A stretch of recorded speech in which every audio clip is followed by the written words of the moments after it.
Welcome to new TV Telugu. తెలంగాణలో ఉద్యోగాల పేరుతో కాంగ్రెస్ ప్రభుత్వం యువతను మోసం చేసిందని బీఆర్ఎస్ వర్కింగ్ ప్రెసిడెంట్ కేటీఆర్ ఆరోపించారు.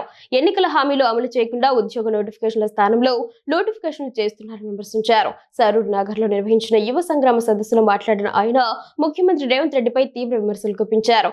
రేవంత్ గుర్తుపెట్టుకో, నీ క్లైమాక్స్ హిట్లర్ కంటే దారుణంగా ఉంటుందని హెచ్చరించారు. ఇక్కడికి వచ్చినాక మీ ఉత్సాహం చూస్తుంటే ఒకటే అనిపిస్తా ఉన్నది.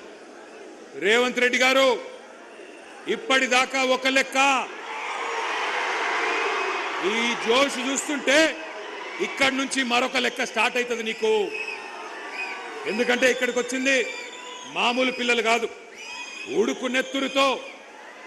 నెత్తురుతో ఊరకలెత్తే యువతరం ఇక్కడికి వచ్చింది. నెత్తురు మండే నవతరం ఇక్కడికి తరలి వచ్చింది. జంగ్ సైరన్ మోగించడానికి వచ్చిన మా యంగ్ జనరేషన్ కు హృదయపూర్వకంగా నమస్కారాలు. కాకతీయ, ఉస్మానియా, మహాత్మా గాంధీ, పాలమూరు, శాతవాహన వివిధ విశ్వవిద్యాలయాల నుండి ఇక్కడికి తరలి వచ్చిన మా తమ్ముళ్లకు చెల్లెళ్లకు ప్రత్యేక నమస్కారం.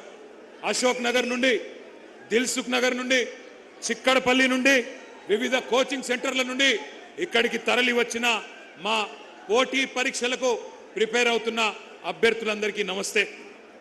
పెద్దలు ఎప్పుడో చెప్పారు,